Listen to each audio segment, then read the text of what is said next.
Hey guys, we're Noble Salute Fencing, and we're going to talk about a tournament that we went to on the 14th. So the proper term for the tournament we went to, it was an SCA-ism style tournament called a Chivalric Tournament of Arms. The guy that was hosting it he's in the HEMA community, but he's also in the SCA community. But the way that he ran it bordered more on the way that the SCA likes to run things. So for this tournament, there were 3 different weapon types. There was sword and buckler, there was longsword, and there was what they called the bear pit, which is kind of, you just pick a weapon to fight with, and you get different points based on which weapons you choose. Yeah, and after you were downed with the weapon that you decided to go into the fight, the next time you went in, you couldn't repeat the same weapon twice in a row, so it kind of kept the mixed weapons moving along. You couldn't just keep going in with a longsword. So the rules for the tournament were no thrusting, all the hits counted for the same amount of points, and no afterblows. There was a couple of smaller rules having to do with like the buckler or shield, whichever one you decide to use. You weren't allowed to strike with it. You could place it on your opponent to like kind of incapacitate them, but you weren't allowed to strike with it.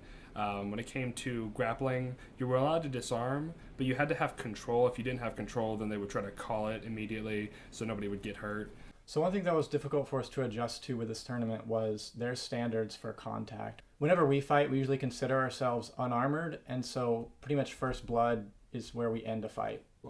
With the SCA, they usually go with the armor as worn mindset. So usually if an attack wasn't thought to be able to be delivered in a way that would have broken through the armor or anything like that, they usually call it there. Which I think kind of leaked into the way that they fought during the competition. If the hit didn't have a really hard impact behind it, or they didn't feel a hard impact throughout their gear, they didn't stop and kind of kept moving, because that's just how the SCA fights. This led to a lot of afterblows and a more aggressive fighting style than we were used to, which was interesting for us to get the chance to adjust to. They actually use a safe word for whenever you get hit to, I guess, stop the combat, which was good. You get hit, you think that it's a decent amount of contact, so you say good. The only issue with that is when I get hit, the first thought in my mind is not usually good.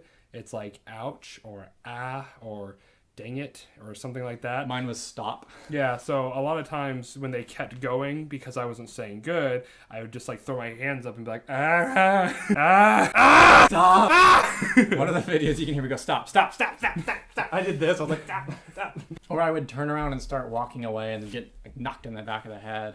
And that's not really a terribly bad thing, because honestly, in HEMA, we're taught to, be prepared and defend for afterblows.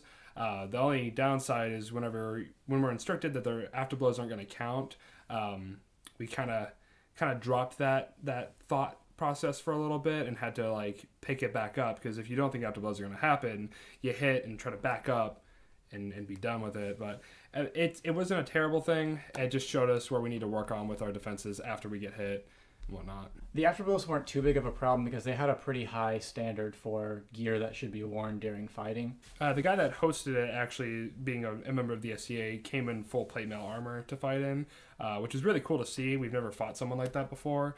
The only downside is it kind of put him at a bit of a disadvantage. The restrictions of armor kind of made him a little slower. It made him a little less flexible, so we were able to get around him pretty easy. I actually want to fight him again without the armor and see what kind of difference it makes. He started the tournament demonstrating a lot of technique, and he started very strong, but the armor started to weigh on him by the end of it because it was too difficult to just take on and off between fights. So he was just sitting there in the heat wearing 50 pounds of metal armor. Yeah, it was definitely fun to fight him, especially for the first couple of trades, but you could tell by the time we got to longsword, even though he still had a decent amount of energy, you could tell he wears the armor a lot. It definitely does put a bit of a change on how everything went down. During the fights, we wore our helmets, gloves, arm guards, elbow guards, our gambesons, knee guards. But being that it was such a small tournament, they were kind of lenient with a lot of the rules, and some of the guys were just wearing knee pads and elbow pads, and that was okay. Yeah, you could see in several of the quick spars, the guy that actually wore the full plate mail armor actually took his leg guards off. He ended up getting a pretty bad leg injury after that, which is my bad. One of the other guys who was pretty new didn't have really any leg gear on at all. He had knee pads, but they kind of looked like skateboarder knee pads. Like, I don't know how much protection they would have served him if I had bashed him in the knee, so I tried not to go for his legs a whole lot. Of the fighters, we had Josh, the guy that was wearing the full plate armor.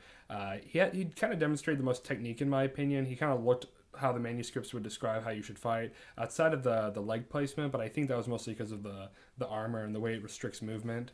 We had David, who had a history of HEMA. I think he might find the SCA here and there. He had some Metal Gear with him, and he's also an ARMA, so he had a pretty broad spectrum for all the fighting styles that he employed, and he was definitely a real challenge to fight. He was a lot of fun. And then there was also who we called Other Josh, because every group has more than one Josh, so somebody has to be the Other Josh. And he was the newest guy in their group. He had the least experience. I think, if I remember correctly, they said it was his first time fighting in like a Chivalric tournament. But even so, he did pretty good. He wasn't like a master by any means, but he got some pretty good hits off. All in all, it was a really fun tournament. We had a great time. It was also a charity food drive, so that was a really cool... we were kind of the outsiders. They all knew each other beforehand, so they were really friendly to us. And we would love to fight with them again in the near future. Yeah, I definitely enjoyed fighting a different fighting style. We're kind of a small club as it is, so we kind of get all used to each other's way of fighting. Mm-hmm. So being able to like go and fight other people who fight completely differently, it's definitely a lot of fun. Especially from different backgrounds. That was cool. So we'd like to thank Josh for inviting us and everyone else for being so welcoming. We'd like to encourage you all in the future, anybody who's in the local area, to partake. It's definitely a good experience. We had a lot of fun. Mm-hmm. So we'll definitely be going some more in the future, try to get some more shots. Thank you so much for watching. Let us know if there's anything else y'all want to see in the comments below. And as always, we'll see you next time. Brother Davis, a turn! Ha ha! Ha ha! Yeah, we should run.